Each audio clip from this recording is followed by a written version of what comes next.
कदमों लाग करु से जेदा पकड़ के दो उपाय हुक्म करत हे मासुक बीच आशिक के दिल आए। मासुक तुम्हारी अंगना तुम अंगना के मासुक ए हुक्मे इलम दृढ़ किया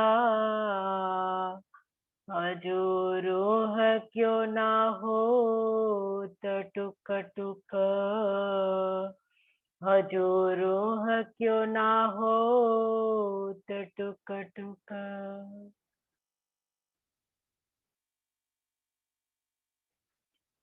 आत्म संबंधी धाम धनी के लाडले एवं प्यारे सुंदर साची, आपके श्री चरणों में मेरा कोटि कोटि प्रणाम जी।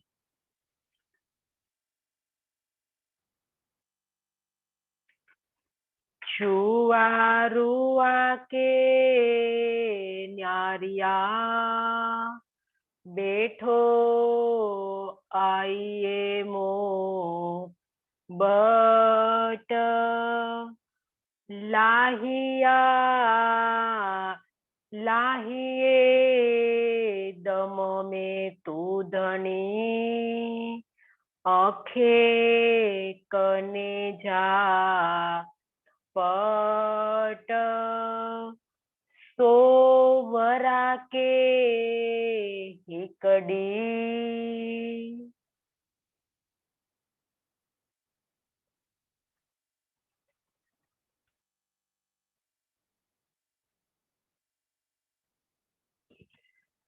अक्षरातीत धाम धनी श्री महामती के धाम दिल में विराजमान होकर इस सिंधी वाणी का रस उड़ेल रहे हैं। सिंधी वाणी का 9वां प्रकरण, इनकी चौपाई 51 पूर्ण हुई और 52-90 की चौपाई हम शुरुआत करेंगे। लेकिन इससे पहले कल की चर्चा को याद कर ले कि कल की चर्चा में धाम के धनी ने हमें कौन सी बातों पर प्रकाश डाला था। तो सबसे पहले तो माया की उर्जने बताई और माया की उर्जन से परे होने का जो रास्ता बताया कि धनी की महर, और धनी की महर पाने के लिए सबसे सरल रास्ता चितवन बताया कि जब तक हम चितवन में नहीं बैठेंगे तब तक धनी के नख से लेकर सिक की शोभा हमारे दिल में नहीं बसेगी। जो शोभा को दिल में बसाना है वही तो महर है। महर के सागर की के मार्फत स्वरूप दिल की पहचान ही महर सागर है। महर सागर कोई और नहीं है, यही तो महर सागर है। तो ये बात हमें समझाई। तो ये कैसे करना है ये भी बताया कि आत्म दृष्टि परात्म से जुड़नी होगी और परात्म से दृष्टि धनी से जुड़नी होगी। तब जाके जब हमारा दिल परात्म वाला दिल हो जाएगा, जीव परात्म का भाव ले लेगा, आत्मा का भाव ले लेगा और आत्मा परात्म का भाव ले लेगी, तब जाके इस माया की ऊर्जनों से, ये बताया कि जो अनेक ऊर्जने हैं माया की, तो हमारी आत्मिक दृष्टि जब माया से परे होकर अपने मूल स्वरूप का मतलब परात्म तन और अपने प्रियतम के युगल स्वरूप को देखते हैं तो उस पर संसार उनको नहीं दिखाई देता है और न उनके माया के बंधन है। तो ये स्थिति जब प्राप्त हो जाती है, ये बात यहाँ हमें समझाई कल। और आगे भी इंद्रावती कई प्रकार से हमारी आत्मा को जागृति की ओर ले जा रही है। और इस चौपाई में भी इंद्रावती एक ही बात हमें समझाती है, सुंदर साथ जी, जागो और जगाओ। बस दो ही बात इंद्रावती, उनका यही एक भाव है। तो कहती है कि सोवरा के ही कड़ी काल ई आइए मुंजो हले न तीर जेतरो હે પણ ચુવાથી તોહી જે चाहिए। सो मतलब सो, वराके बात की, हिकड़ी एक, गाल बात ई ऐसी, आइए है, मुंझो मेरा, हले चलता, तीर मतलब जरा, जेत्रो मतलब जितना, है पण यह भी, चुआथी कहती हूँ, तो ही जे आपके ही चाहिए मतलब कहलाने से। सो वरा के हिकड़ी, सो बात की एक बात।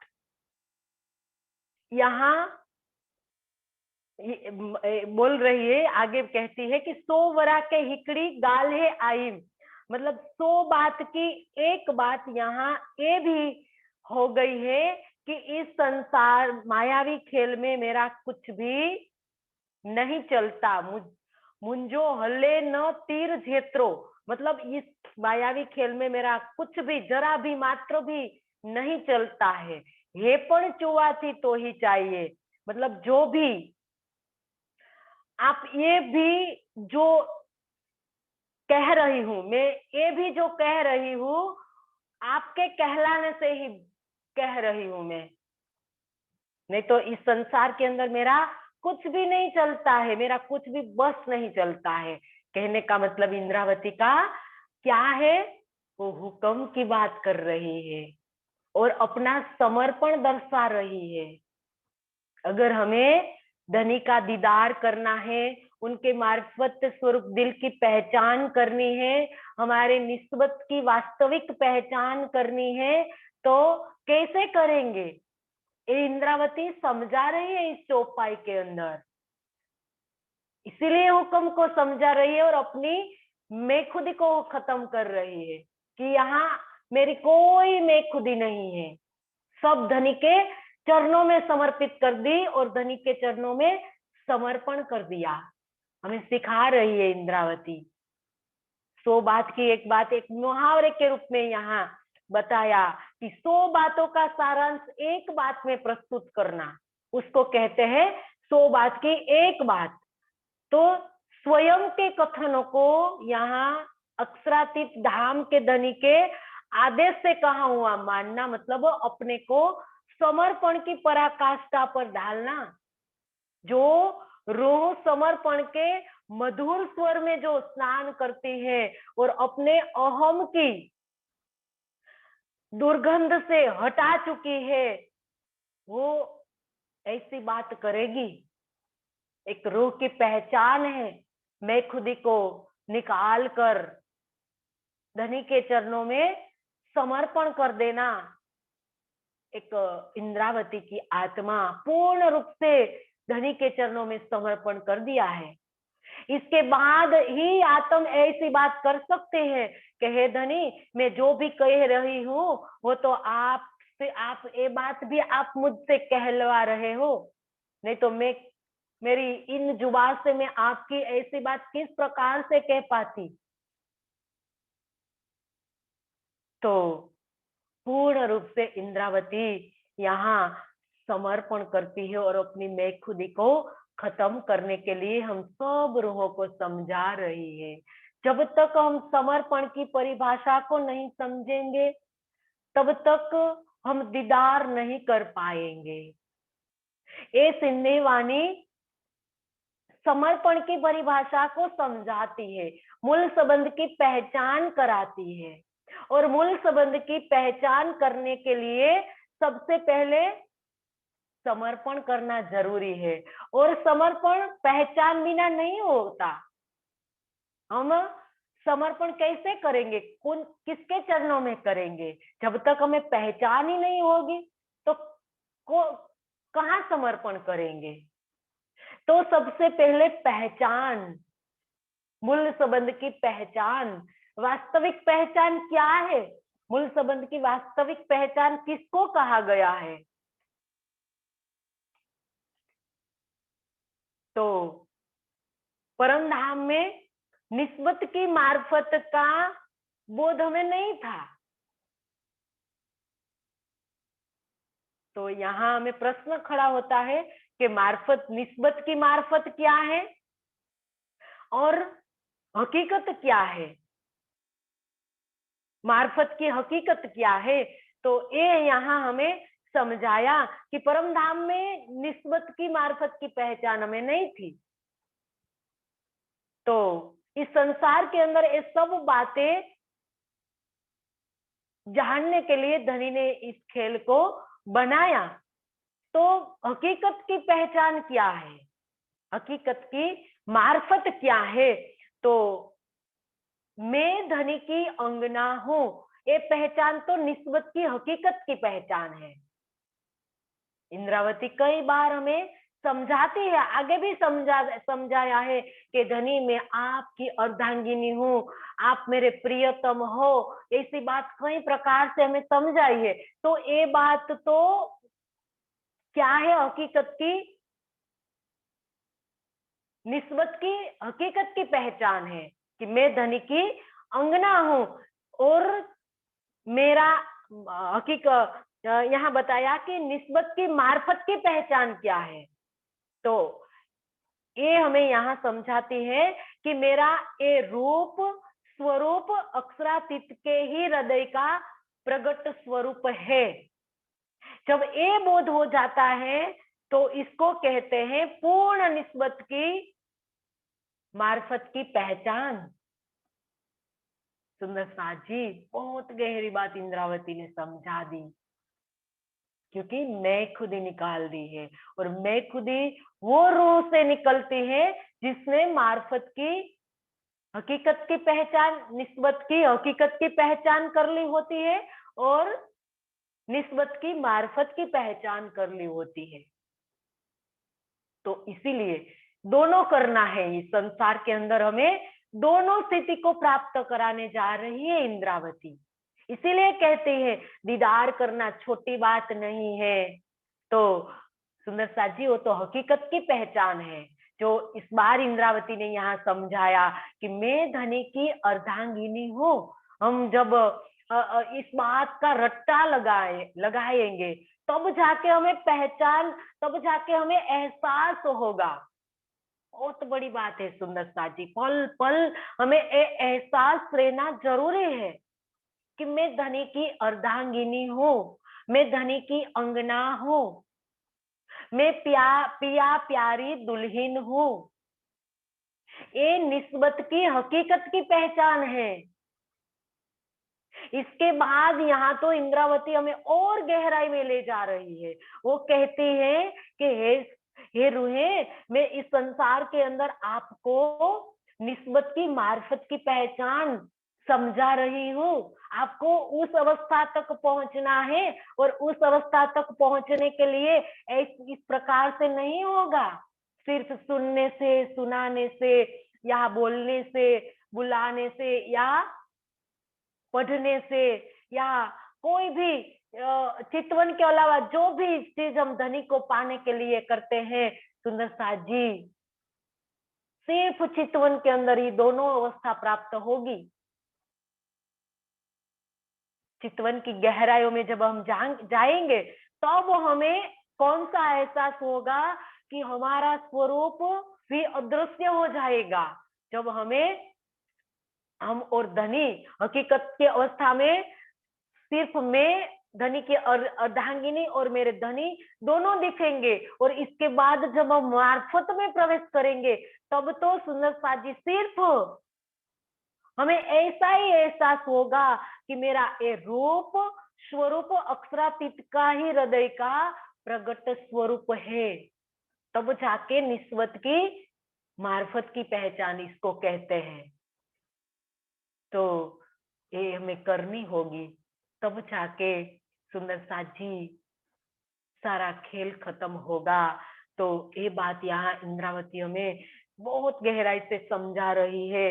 लेकिन जब हम चितवन में जाएंगे और हम अपने मन को स्थिर करेंगे, अपने जीव के आसन को बनाएंगे, तन के आसन को स्थिर बनाएंगे, तब जाके सुंदर साजी चितवन की वास्तविक अवस्था मानी जाएगी।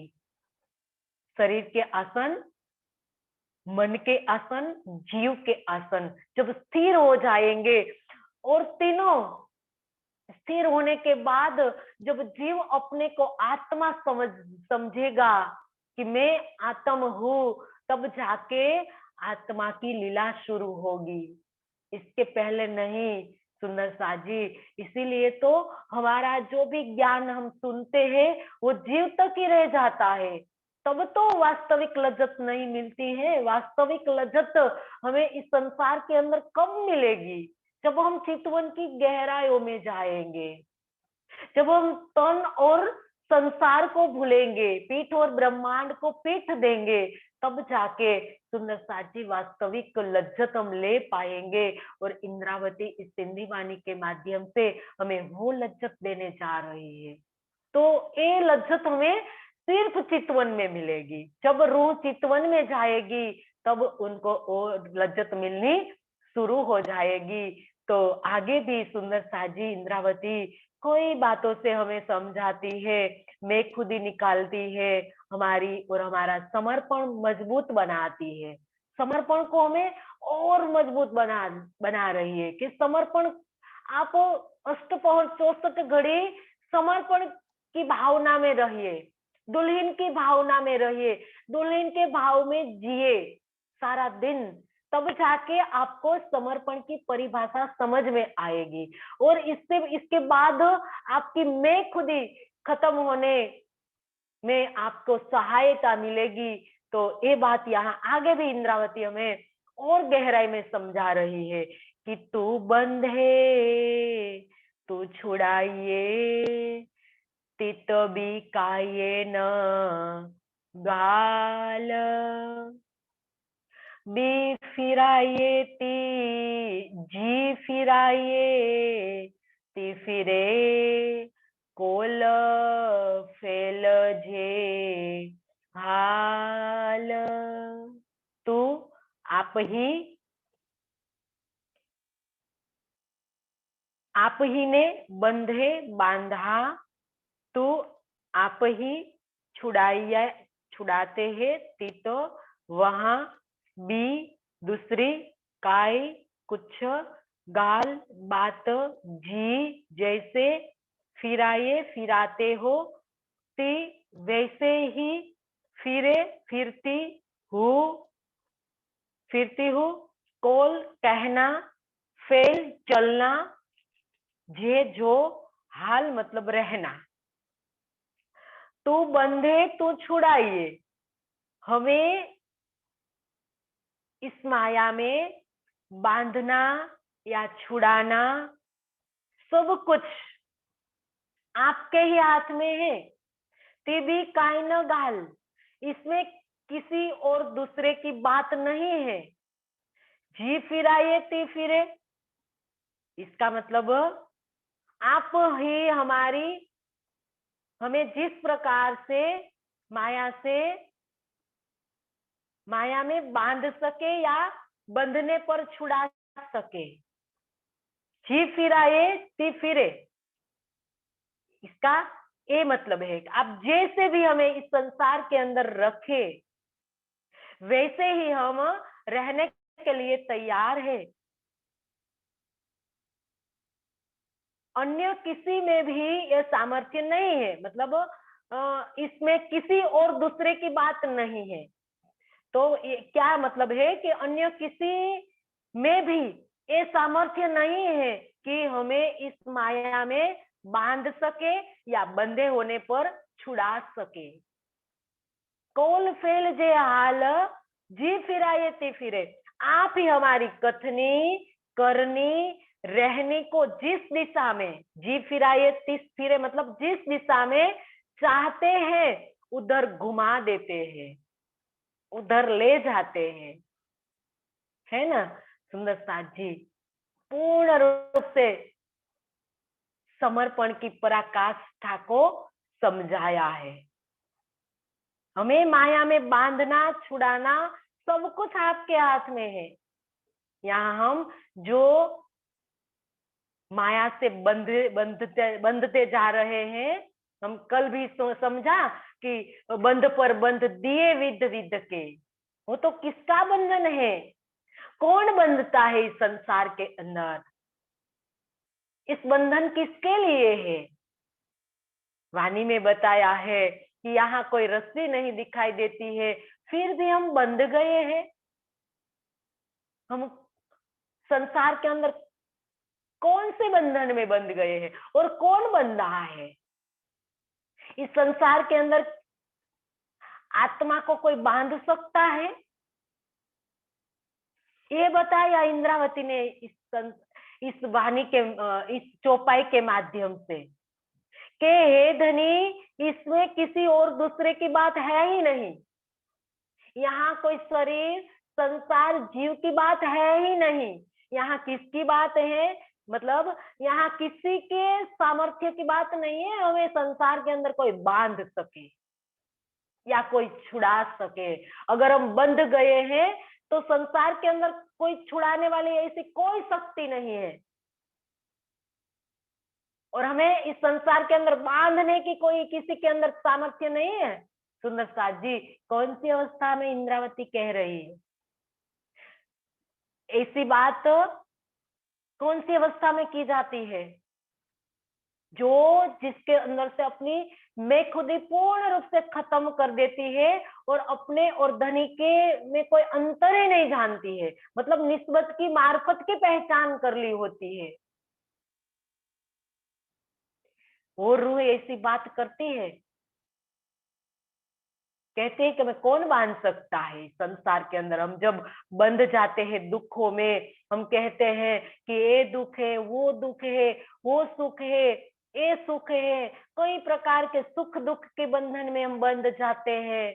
तो यहाँ इंद्रावती कहती है कि हमें किसी कोई नहीं बांध रहे संसार के अंदर, हमें कोई नहीं छुड़ा सकते हैं। हम अगर बंध जाते हैं तो किसी के अंदर ऐसा सामर्थ्य नहीं है हमें कोई छुड़ा सके। तो यहाँ इंद्रावती का कहने का बहुत गहरा भाव है। तो यहाँ 2 3 4 क्वेश्चन खड़े होते हैं कि श्री राज्य के आदेश से ही हमारी, यहाँ चौथे चरण में इंद्रावती ने कहा तीसरे और चौथे चरण में कि जी फिराए ती फिरे कोल फेल जे हाल, मतलब आप हमारी करनी, कथनी और रहनी जिस दिशा में आप रखना चाहते हैं उधर आप रख सकते हैं। तो यहाँ क्वेश्चन खड़ा होता है ना धनी के आदेश, क्योंकि संसार धनी के आदेश से बना है, तो आदेश से ही हमारी कथनी, करनी और रहनी होती है। तो इसमें हमारी आत्मा और जीव की भूमिका ही क्या है? तो ये बात भी हमें समझनी पड़ेगी। और आगे भी कहते हैं कि धाम धनी जब सबके है और इस ब्रह्मवाणी भी सबके लिए आई है, तो सबको समान शिक्षा दे रही है। तो सबकी कथनी, करनी और रहनी समान क्यों नहीं है? यदि सबकी करनी और रहनी अलग अलग है तो अक्षरातीत के न्याय में भेदभाव क्यों? क्वेश्चन खड़े होते हैं ना सुंदर साथ जी। तो इस समाधान के अंदर इंद्रावती हमें इस ब्रह्मवाणी के प्रकाश के अंदर एक सूर्य के दृष्टांत से समझा रही है। क्या कहती है कि सूर्य का प्रकाश सबके लिए समान होता है।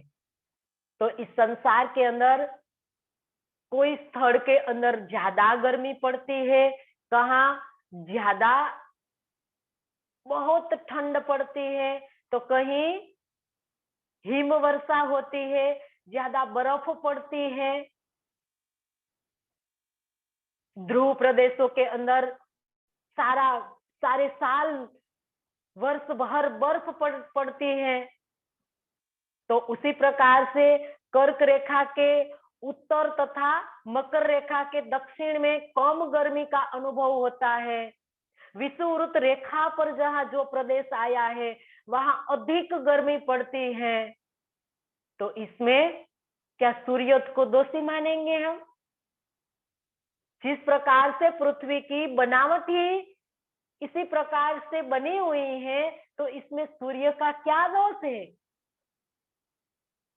तो उसी प्रकार से अक्षरातीत की न्याय दृष्टि में सभी समान हैं, लेकिन मेहर महबूबत की सब पर महबूब की पर पावे करनी माफ। प्रत्येक आत्मा की प्रेममय प्रवृत्ति भी समान है। अक्षरातीत की न्याय दृष्टि सभी के लिए समान है और प्रेममय आत्मा की जो दृष्टि इस संसार के अंदर आई है तो उनकी प्रवृत्ति सब आत्माओं की समान है। लेकिन जीव के चित्त के अंदर जो जन्मों जन्मांतर की जो वासनाएं संग्रहित होती है, और वो कैसे प्रभावित होता है जीव? संसार के रजोगुण से, तमोगुण और सतोगुण से। उनके अंदर क्या होता है? उनके आधार पर मनोभावों को प्रेरित करती है और जीव अपनी इंद्रियों से वैसा ही कार्य करने लगता है। सोचो, रज, सत और तम का प्रभाव जीव पर किस प्रकार से पड़ता है, क्योंकि 3 गुण से जीव बंधा है। आत्मा 3 गुण से नहीं बंधी है, वह आत्मा तो इनसे परे है। इसीलिए तो सब आत्मा का स्वभाव एक समान है, लेकिन जीव के आधार पर रज, सत और तम का प्रभाव पड़ने से गुणांग इंद्रियों उसी प्रकार से कार्य करने लगता है। इसीलिए तो काम, क्रोध, लोभ, मोह, अहंकार, जप, तप, अध्ययन, साधना, विरह आदि का संबंध जीव से ही है। ये सब जीव करता है, आत्मा से इसका कोई संबंध नहीं है। आत्मा इन सभी क्रियाओं को जीव के ऊपर विराजमान होकर मात्र दृष्टा रूप से देखती है। जब तक जीव विरह की अग्नि में निर्मल होकर प्रेम की अवस्था को प्राप्त नहीं करता है या अपने कदम इस ओर नहीं बढ़ाता है, तब तक आत्मा की कोई क्रिया, उनकी भूमिका नहीं शुरू होती। ये बताया इंद्रावती हमें ये समझा रही है कि तुम जीव नहीं हो, तुम शरीर नहीं हो, तुम आत्म भाव में आ जाओ, तुम दुल्हन के भाव में जीने लगो, क्योंकि इसमें सुख दुख, जय विजय पराजय, इसमें कोई आत्मा के साथ इसका कोई संबंध नहीं है। आत्मा की भूमिका कब शुरू होगी? जब वो ब्रह्मवाणी का ज्ञान, सुंदर साजी सब के लिए समान है, किंतु अपने अपने स्वभाव और संस्कारों के अनुसार ही उसी जीव ग्रहण करता है। इस ब्रह्मवाणी को ग्रहण भी जीव अलग अलग अवस्था में कर सकता है। ऐसे सब के लिए देखो, आज सुंदर साजी वाणी सब पढ़ रहे हैं, लेकिन उनकी अवस्था जब तक नहीं आती है तो तब तक वाणी समझ में ही नहीं आती है। जब जीव पूर्ण रूप से परिपक्व हो जाता है और जब अपनी मैं खुद ही खत्म कर देता है, तब जाके इस ब्रह्मवाणी के गुह्य रहस्य समझ में आते हैं। इसीलिए कहा कि ब्रह्मवाणी सबके लिए समान है, लेकिन जीव अपने अपने स्वभाव और उनके अंदर जब संस्कार होते हैं, चित्त के संस्कार सुंदरता जी, चित्त के संस्कार जो होते हैं, बहुत बड़ी बात है। इस ब्रह्मवाणी चित्त के संस्कार को हटाते हैं, चितवन चितवन से चित्त के संस्कार हट जाते हैं। जब हमें चित्त के संस्कार ही हम नहीं बन पाएंगे दूसरा, तो तब जाके इस चित्त के संस्कार मिटेगा, क्योंकि जन्मों जन्मांतर से इनके अंदर संस्कार बने पड़े हैं। जब हम भरे पड़े हैं, जब हम चितवन में बैठते हैं तो सारा संस्कार उभरने लगता है। जब हमारा एक संसार देखना बंद हम कर देते हैं तो अंदर का जो चित्त में संस्कार पड़ा हुआ होता है, संसार, चित्त में एक और संसार है, तो वो खड़ा हो जाता है। चित्त के संस्कार बनना शुरू हो जाते हैं, उभरना शुरू हो जाते हैं, और दूसरा संसार खड़ा हो जाता है, और हम कहते हैं कि हमारा चितवन नहीं लगता है। तो इंद्रावती यहाँ कहती है कि वो संस्कार कैसे हटेगा? ब्रह्मवाणी के जब हम चितवन की गहराइयों में जाएंगे, पहले तो मंथन में जाएंगे, इसके बाद जब चितवन की गहराइयों में जाएंगे तो गहराइयों में, चितवन की गहराइयों में जीव के चित्त के संस्कार हटेंगे, वो जल जाएंगे, पूरा सारा संस्कार ही जल जाएंगे। और जब हम नया नहीं बनने देंगे तब जाके हम चितवन की गहराइयों में जा पाएंगे। सुंदर साथ जी, बहुत गहरी बात यहाँ इंद्रावती ने हमें समझाई है कि जीव के संस्कार और स्वभाव के अनुसार ही वो जीव ग्रहण करता है, और सबके लिए ग्रहण करता है और करनी में स्वयं को ढालता है।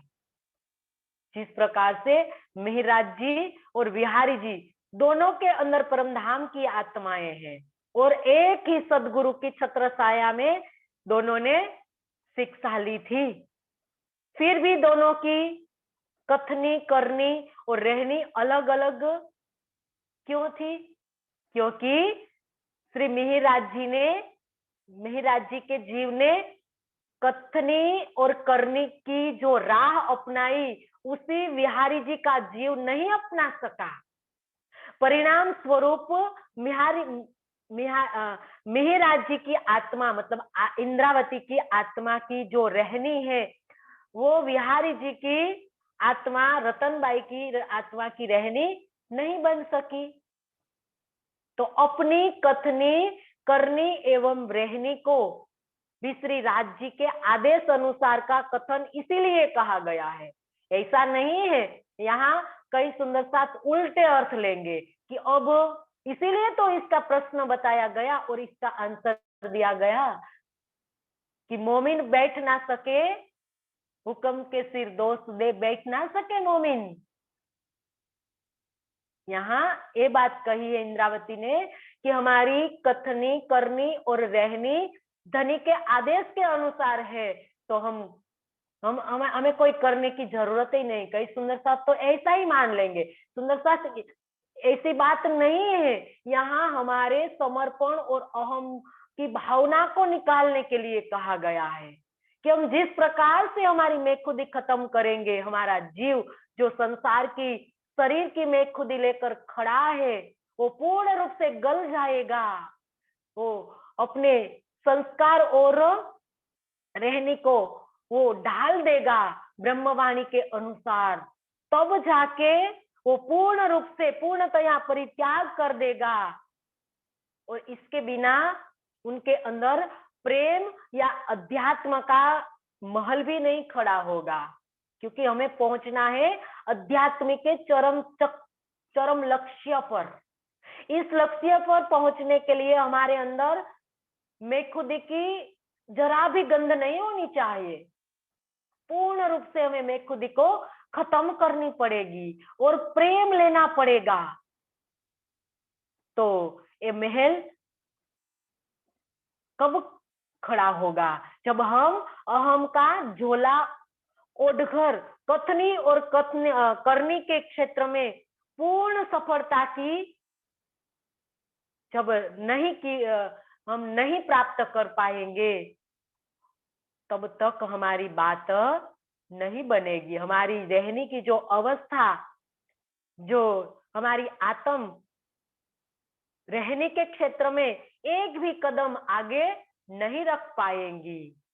मोह अहंकार के अनंत सागर से उत्पन्न होने वाला जीव जब तक सर्वशक्तिमान सकल गुण निधान अक्षरातीत के प्रति समर्पण नहीं करता, तब तक कथनी करनी और रहनी के वास्तविक लक्ष्य तक नहीं पहुंच सकता है वो। तो यही कारण है सुंदर साथ जी अपने हृदय की समर्पण भावना को व्यक्त करने के लिए यहाँ इंद्रावती ने ऐसी बात कही है। हमारा समर्पण वो मजबूत बना रही है कि हे सुंदर साथ जी, आपको समर्पण आपको करना है तो कैसे करोगे। ये बात यहाँ हमें इंद्रावती समझाने के लिए ऐसी बात यहाँ कही है। वे ऐसा नहीं है कि करनी कथनी करनी और रहनी धनी के आदेश से चलेगी, लेकिन जीव को करना पड़ेगा, तब जाके हमारी तीनों बदल जाएगी। जो कोल फेल हाल की बात जो वाणी में की है वो तीनों हमारे जीव को ही बदलना पड़ेगा। तो ये बात समझाने के लिए यहाँ इंद्रावती ने बहुत गहरी बात हमें समझाई। आणे मोह थी मंगा मुधनी मुंझा सुण जसभ सवाल महामत छोये मुलाडडा धनी पार तू नूर जमाल। हाणे अब मोह थी मुख से मंगा मांगती हूँ, मुंह मेरे धनी प्रीतम मुंझा मेरे सुनज सुनो सब सब ही सवाल प्रश्न चोये कहते हैं मुंह मेरा लाडला प्यार प्यारा धनी धनी पार पूर्ण करो तू आप नूर जमाल मतलब अक्षरातीत धनी। हाणे मोहती मंगा मुंह धनी। श्री महामती क्या कहती है कि हे मेरे प्राण प्रीतम अक्षरातीत, मेरी प्रश्न स्वरूपा इस प्रार्थना को सुनिए। मुंजा सुनज सब सवाल मतलब मेरी प्रश्न स्वरूपा इस प्रार्थना को सुनिए। महामत चोई लाडला, मैं स्वयं अपने मुख से कहती हूँ। क्या कहती हो? मैं स्वयं अपने मुख से कहती हूँ कि आप मेरे प्रति लाड कब पूर्ण करोगे, मेरा लाड कब पूरा करोगे। इंद्रावती एक प्रश्न के रूप में सवाल करती है, इसीलिए यहाँ कहा है कि प्रश्न स्वरूपा प्रार्थना। इंद्रावती ने कई प्रकार से सवाल किए धनी से, लाड पालने के लिए, प्रेम को पालने के लिए इंद्रावती ने ये जो प्रार्थना की है हमारे लिए। तो इस लास्ट चौपाई के अंदर इंद्रावती ने बहुत हमें गहरी बात समझाई है। जब हमारी समझ में चितवन की गहराइयों में आएगी, जब हम चितवन की गहराइयों में जाएंगे, तब जाके इस बात हमारी समझ में आएगी। नहीं तो कोई लाड कोई शब्द नहीं है, ये लाड तो इस संसार का शब्द है। इंद्रावती जो धनी से मांग रही है वो क्या मांग रही है सुंदर साजी, कोई संसार की चीज नहीं है लाड। वो तो इस शब्द में कहा गया, संसार का शब्द है लाड। कहां से लाओगे परम धाम का लाड? जब परम धाम में वहां थे हम, परम धाम के अंदर, तो किस प्रकार से हम लाड में धनी से हम कैसा लाड पाल रहे हैं। वो तो वहां हम तो पूर्ण रूप से बेन्याज थी। परम धाम के अंदर रूहे बेन्याज थी, बक्का बिच बारे हजार, ना जाने आप अरसी की साहेबिया अपार। हम नहीं जाने थे परम धाम के अंदर इस लाड को। सुख में तो सुख दायम, पर स्वाद ना आवत तो ऊपर। हम ऐसी बेसुमार साहिबी के अंदर थे तो इसके अंदर हमें कोई एहसास ही नहीं था, बेहिसाब जो सुख मिल रहा था हमें, तो इस लाड का हमें पता ही नहीं था कि धनी का लाड क्या है। तो इस लाड देने के लिए, इस संसार के अंदर इस लाड की लज्जत देने के लिए धनी ने हमें इस खेल में भेजा कि हे सुंदर साथ जी, परम धाम के अंदर आपको इस लाड का निरूपण नहीं होगा, क्योंकि परम धाम के अंदर वाहिदत है, तो वाहिदत में इसका निरूपण किस प्रकार से होगा। इसीलिए तो इस संसार के अंदर यहाँ लाड की लज्जत लेने के लिए हम आए हैं, और यहाँ इंद्रावती हमें उस लज्जत को देने जा रही है। तो हमें कब लज्जत हम कब लेंगे, इसकी लज्जत, इस लाड हमें कब समझ में आएगा। इंद्रावती हमें ये बात समझा रही है कि सुंदर साथ जी, धनी का लाड समझो, ये पूरी वाणी धनी का लाड है, लाड से यहाँ आई है, न केवल ये माया में वाणी, लेकिन साथ वास्ते कहवानी। ये माया सुंदर साथ जी और ये वाणी लाड है धनी का। जब हम उनकी गहराइयों में उतरेंगे तब हमें पता चलेगा, इससे पहले नहीं, क्योंकि इंद्रावती ने तो उस अवस्था को प्राप्त कर लिया है, इस ब्रह्मवाणी को आत्मसात कर लिया है, और आत्मसात करने के बाद अपने को कथनी करनी और रहनी को इस वाणी के अनुसार करने के बाद और हमें समझा रही है कि धनी का लाड क्या है, और धनी की लाडली आत्म बन गई है, और लाडली आत्म ही जब बन जाती है तब तो लाड समझ में आता है।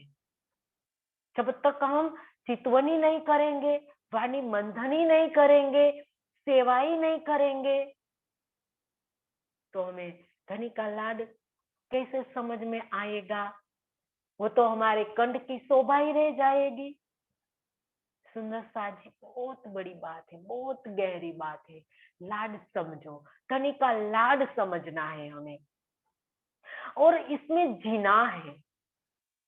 जब हम जिएंगे तब हमें पता चलेगा, क्योंकि इंद्रावती ने जिया है, इस लाड को जिया है।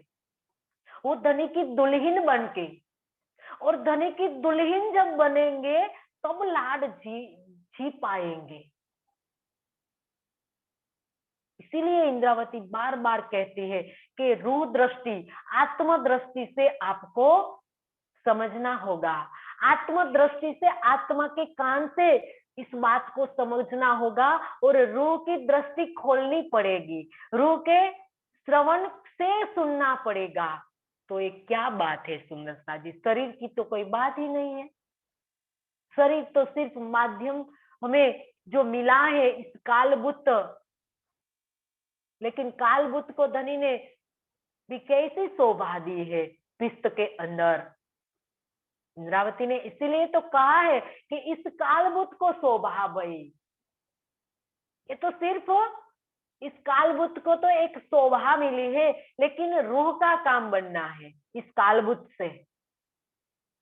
बहुत बड़ा काम रूह का बनना है। तो जब तक हम रूह दिल से नहीं सोचेंगे, रूह दिल से जब नहीं पढ़ेंगे, और रूह दिल से जब चितवन नहीं करेंगे, तब तक इस बात हमारी समझ में नहीं आएगी। इस ज्ञान सुंदर साथ जी जीव तक ही रह जाएगा, आत्मा तक नहीं पहुंचेगा। आत्मा तक नहीं पहुंचेगा तो सुंदर साथ जी हमारी जो जो सुख, जो लज्जत इस संसार के अंदर हम लेने आए हैं, वो हम किस प्रकार से ले पाएंगे। धनी तो हमें परमधाम का सुख देने आए हैं और उसकी लज्जत देने आए हैं। तो जीव की ताकत है वो सहने की। एक एक मक्खी पर हिमालय को खड़ा करना, ऐसी बात हो जाएगी? रह पाएगा एक मक्खी के ऊपर हिमालय? अगर हम उस पर टिकाएंगे, मक्खी पर हिमालय को टिकाएंगे तो टिक पाएगा? मक्खी पर सुंदर साथ जी ऐसी बात है। ए लाड, ए प्रेम, इस परमधाम के सुख जीव कैसे ले पाएगा? नहीं ले पाएगा सुंदर साथ जी। इसी के लिए तो हमें आत्म भाव में आना ही पड़ेगा। जो भी हम करें, इस जीव से सुख नहीं लिया जाएगा। तो ऐसे बहुत मार्फत की बात इंद्रावती सुंदरता जी हमें समझा रही है, लेकिन ये सब बात ऐसा नहीं है कि अभी हमको समझ में आ जाएगी। किसी को 2 दिन के बाद आएगी, किसी को इस पर गहरा चिंतन करेंगे तो 1 साल में भी समझ में आ सकती है ये बात, क्योंकि ये तो इंद्रावती की बात है। इंद्रावती की गहरी अवस्था की जो बात इंद्रावती यहाँ हमें सिंधी वाणी में समझा रही है, वो जल्दी इतनी जल्दी नहीं समझ में आती। 1 घंटे की चर्चा में नहीं समझ में आती है। सुंदर साथ जी, उस इस घंटे की 1 घंटे की चर्चा वापस हमें समझनी पड़ेगी। 2 घंटे में हमें अर्चा करनी पड़ेगी इसकी, और एक एक शब्द को हमें समझना पड़ेगा और इनकी गहराइयों में हमें जाना पड़ेगा। तो कितने तन धारण किए सुंदर साथ जी हमें इस सिंधी वाणी को समझने के लिए। आज हम जागनी ब्रह्मांड में हैं, हमें पता है हमें धनी को पाने के लिए कितने तन धारण किए हैं। हम कहां से रूहल्ला के साथ आए हैं? रूहल्ला कब आई? 1638 में आई थी, उनके साथ हम आए हैं। तो अभी तक हमारी समझ में सिंधी वाणी कितनी हमने आत्मसात की है। तो इस सिंधी वाणी को समझने के लिए कई सालों लग गए और कई सालों लग जाएंगे अगर हम चितवन नहीं करेंगे। तो अभी हमारे अंदर एक भी शब्द नहीं आ पाएगा। जो भी आएगा वो चितवन से आएगा।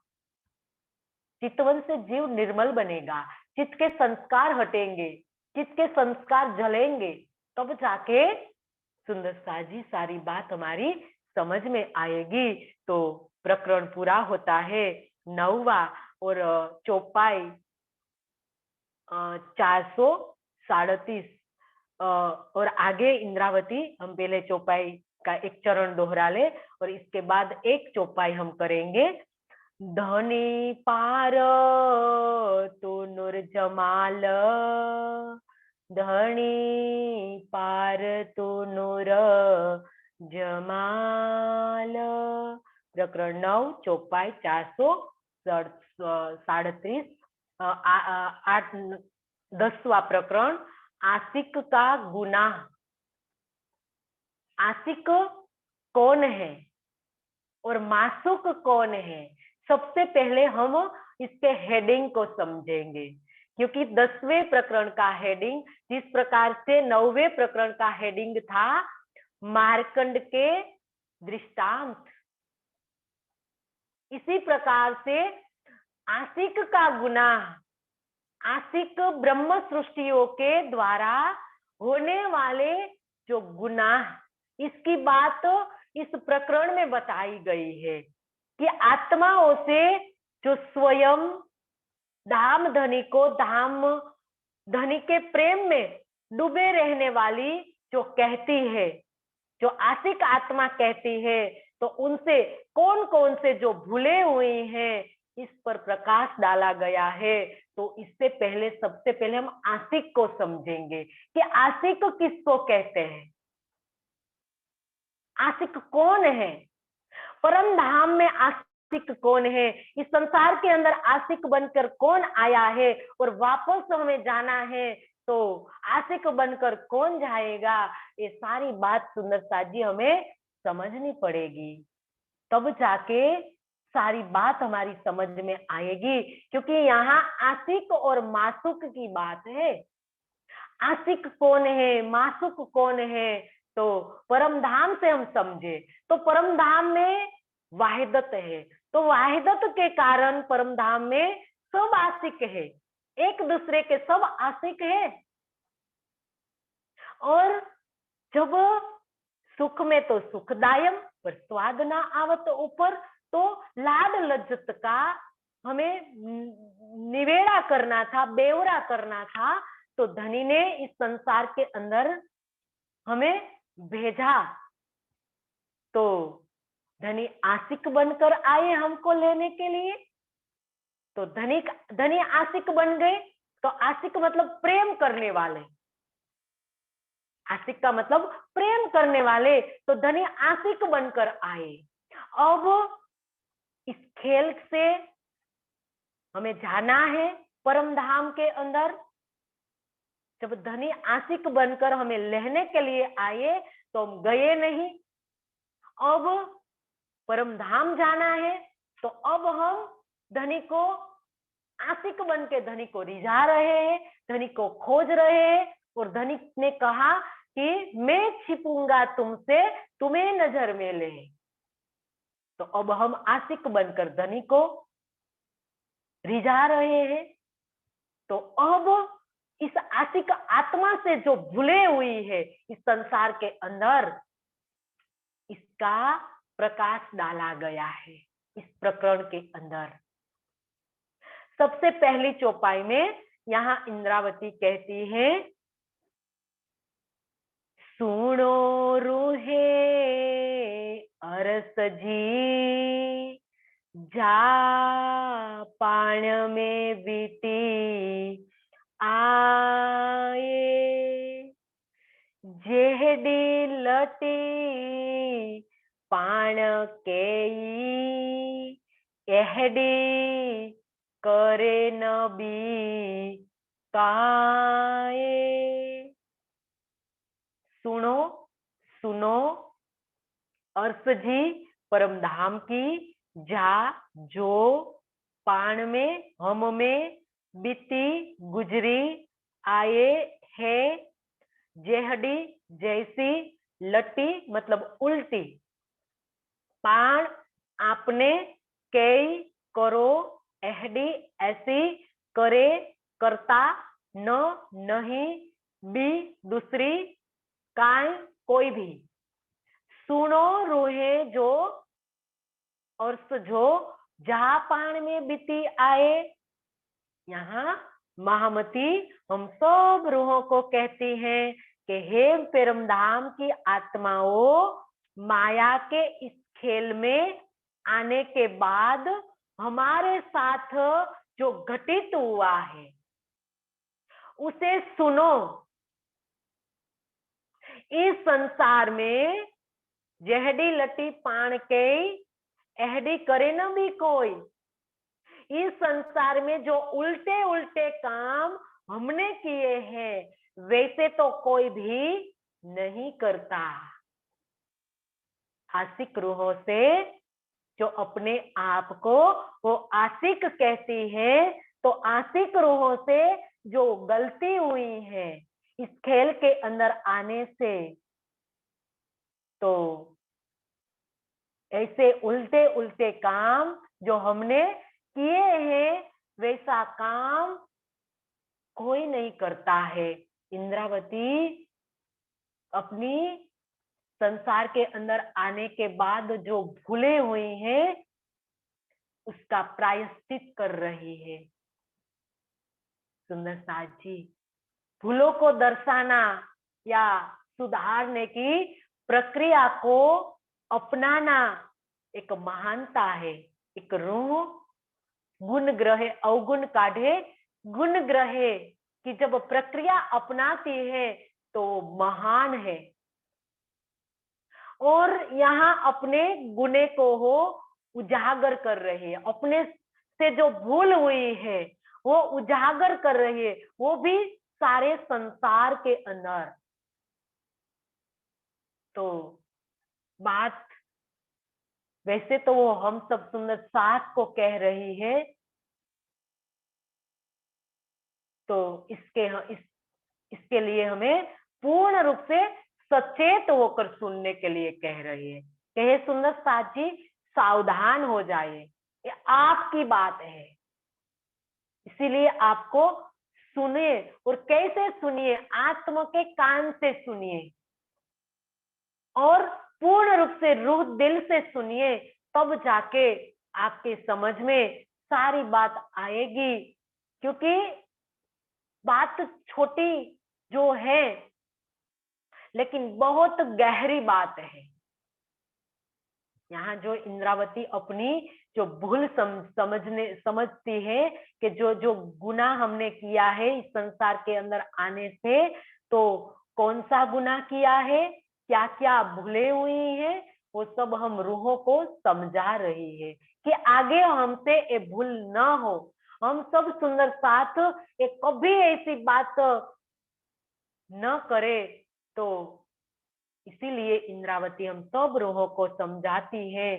तो दूसरी चौपाई है सुंदर साजी और गहराई में ले जाने वाली है, उनका हमें जो विस्तार करना है, तो पूरी चौपाई का विस्तार आज नहीं होगा।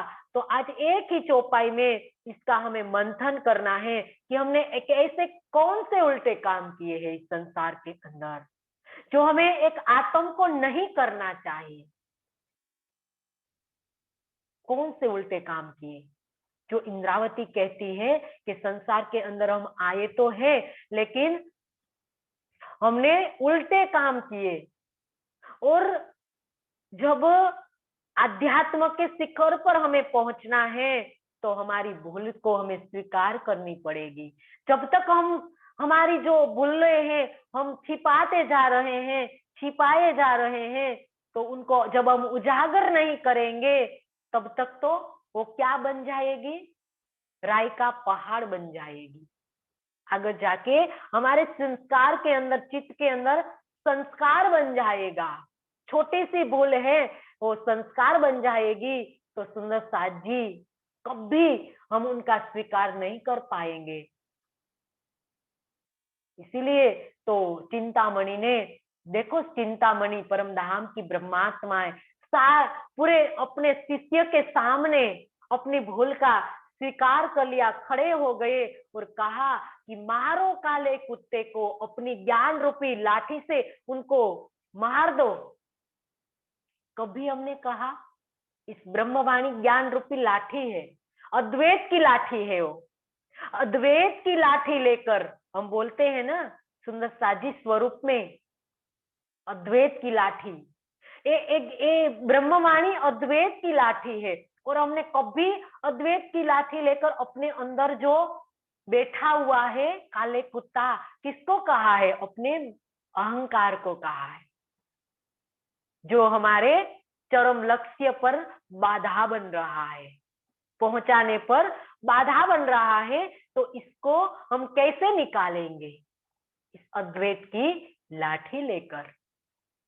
ये अद्वैत की लाठी ये ब्रह्मवाणी है, इस ब्रह्मवाणी का मंथन करेंगे तब जाके सुंदर साथ जी हमारी मैं खुदी खत्म होगी, हमारे एक एक अवगुण निकलेंगे। ये बता रही है इंद्रावती हमें, जो उल्टे काम हमने किए हैं और जो हम इनका स्वीकार करेंगे, हमारी भूलों का जब हम स्वीकार करेंगे तब तो हम अध्यात्म के शिखर पर पहुंच पाएंगे। तो हमारे लिए तो सिखापन है सारी, हमें पहुंचना है ना शिखर पर।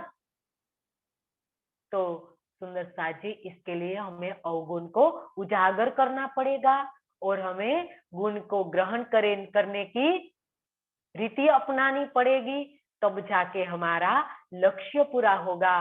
तो सुंदर साजी समय भी पूरा हो रहा है, तो चौपाई दोहरा ले। और सुंदर साजी एक आवश्यक सूचना देनी है, तो चौपाई दोहराने के बाद जब सुंदर साजी रिकॉर्डिंग बंद करेंगे तब देंगे। सुनो रूहे अरस जी, जा पानी में बीती आए, जेहडी लटी पाण के एहडी करे नबी काये, एहडी करे नबी काये।